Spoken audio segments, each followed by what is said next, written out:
Right, so general things I would say. Obviously, you got to prep beforehand. So proper warm up. So usually when you're like, depends on the sport and athletes and stuff like that there, but general good advice, right? You want to mobilize your joints and things like that, right? Soft muscle tissue, what you want to mobilize. Generally, it comes down to soft muscle tissue. So you want to, like, the expression is camp out, what some people use, in extended positions that you wouldn't normally necessarily be in. Idiot's good. Well, good enough is what I mean by that. So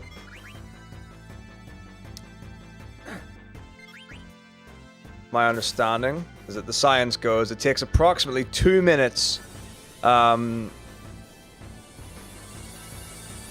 like have like affect soft muscle tissue, right?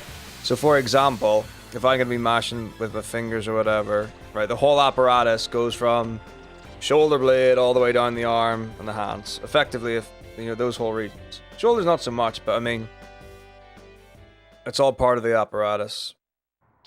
So to keep my like shoulders open, I'm gonna stretch out my chest. I'm gonna stretch out my traps. I'm gonna stretch out my back. Various ways of doing it. It's like a sustained stretch, but like 2 minutes is a long time. And it's for every single thing. Right? Then you're going to stretch your triceps, you're going to stretch your biceps, you're going to stretch out your forearms, like anterior and posterior. Then you're going to do the same for your wrist.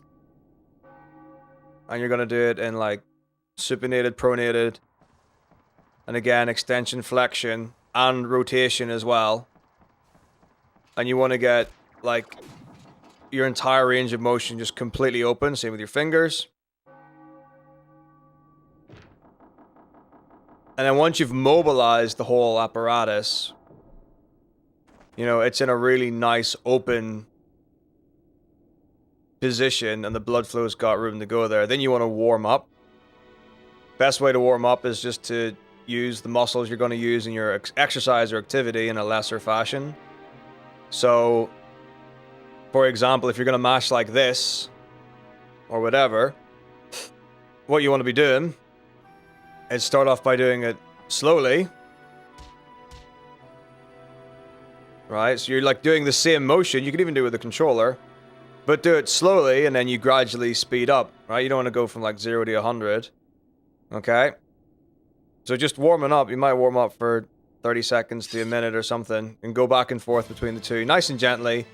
Speed it up a bit and then gradually ramp your way up to like full speed mashing. If you're gonna mash with like 2 thumbs and do like this kind of mash where it's like a really like stiff arm and you're doing some like crazy vibration stuff like I should be doing, but I'm being lazy because it's a weekday and whatever, then you absolutely need to warm up your forearm as well. And this kind of action, I don't know if you can even see that clearly. I'll also get the chat questions in a second. It's probably better to go through this all in one go. So like if you've got that kind of thing where your forearm's really tight, you want to kind of like get used to that, yeah, and do some like repetitions of that. And once you're like, you'll feel warm. You'll feel like the blood flow will go to your muscles and you'll feel warm and ready to go. Then you are good to go to start. So then you go through your game session, however long it takes of mashing, right? Exactly as you do.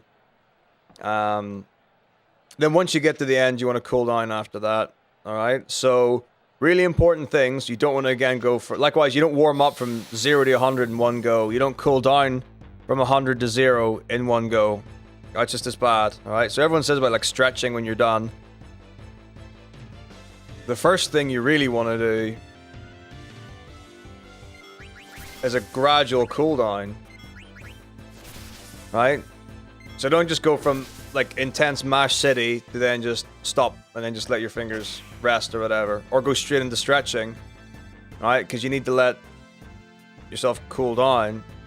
So again, you could just do it absolutely in reverse.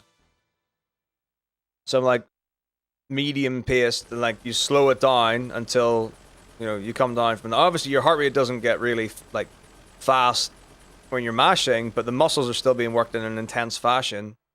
So just because it's not as cardiovascular as running or jogging or rowing or whatever, and your heart rate's not going, you need to like calm everything down.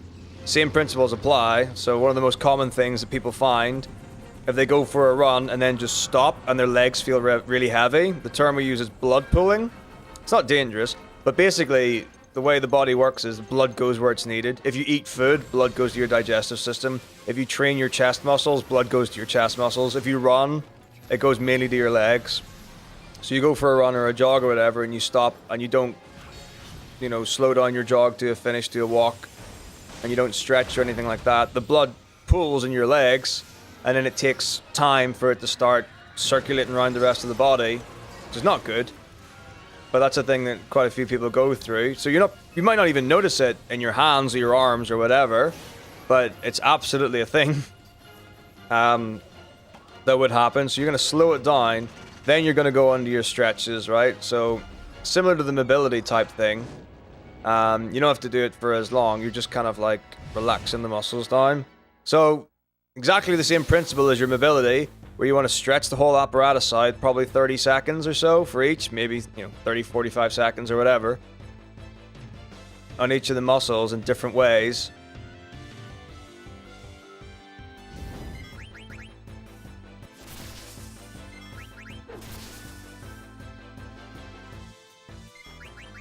Okay. Pardon me. So then you're good to relax. That's you done. Now, in terms of if you're going to be mashing for 4, 5, 7, 10 hours or whatever it is, at whatever pace, the way to go about it is, again, not just to, jump on the horse and go mash, mash, mash, mash, mash, and hope for the best. Right? There's nothing to say you are going to get severe damage or anything like that, but it potentially could happen. So you want to train for it, because it's a physical activity, just like anything else. Yeah? So like I said, you don't just instantly run a marathon. You don't instantly just get up and sprint 200 meters or whatever. Right? You train for that. You work up to it. So you want to get training, and you want to train the muscles you're going to use effectively. So when you're mashing, like I said, it's basically shoulders all the way down the arm. Main muscles that are getting impacted: triceps, forearms, and then phalanges, or your fingers, whatever. So you want to train in a similar way to what you're doing. So you're training for endurance. The goal is not to do a sprint. Like, that's the thing. It's not to do heavy repetitions. It's not like you're lifting a really heavy controller. It's all about going fast and pacing and endurance. So instead of getting weights in your fingers, and doing resisting weights or something like that there, with I don't know, 2 kilogram weights or something like that, where you can get your strength, it's all about speed and endurance. So your speed and endurance numbers are your 15 to 30 plus kind of thing. Generally accepted, repetitions, so strength is 1 to 5. Hypertrophy range, or building muscle kind of range, is typically 8 to 12. And then 12 plus or whatever is your endurance range. But realistically, with what you're doing with your fingers, there are different ways to go about it. But you can do, X amount of weight for 30 repetitions or whatever. But you can do so many with your fingers. My personal opinion would be the best way to go about it, or an effective way to go about it would be to do it for time. So you're talking 2-minute sets. So again, you do your normal, you warm up everything as you would. You can do it on a controller, you can do it on a desk, whatever. And then, start off fairly light, do a couple of warm-up sets. Set a bit metronome, 100 beats per minute.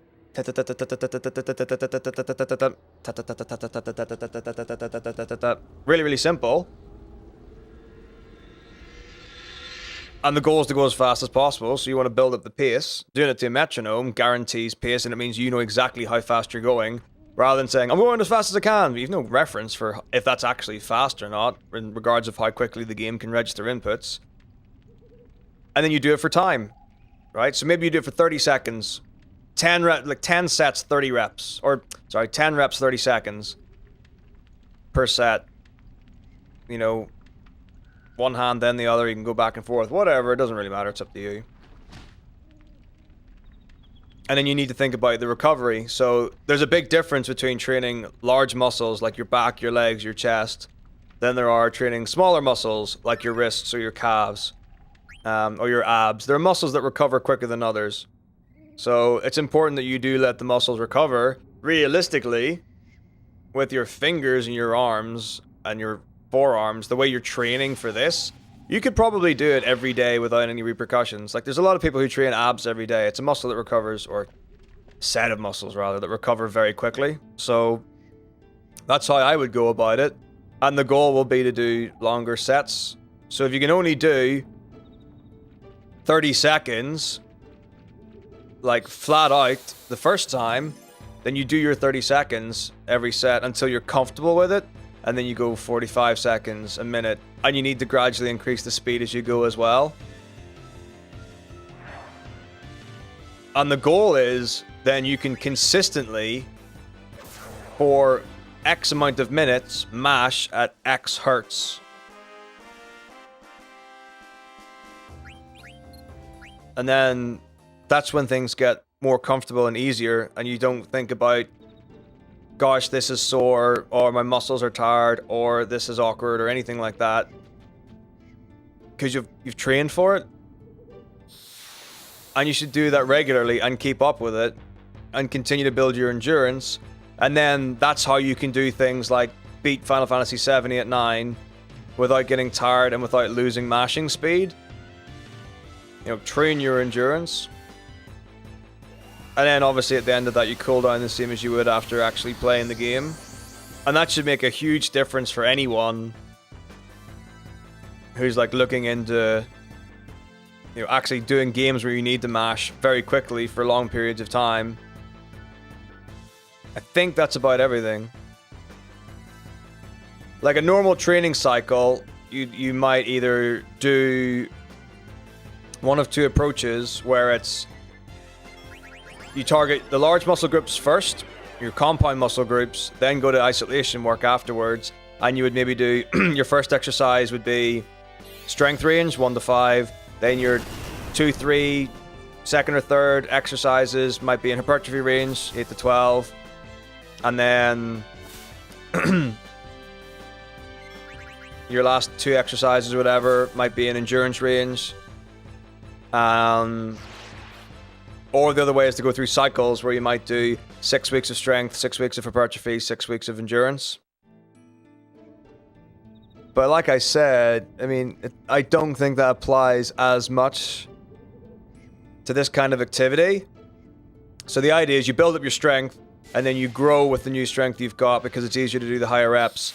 And then when you go into endurance, it's kind of you use the strength and size to get comfortable with that kind of thing, and then you go back, you know, with your newfound, you know, mobility and ease and repetitions and heart rate and control and all that stuff, and then go back to the strength range again.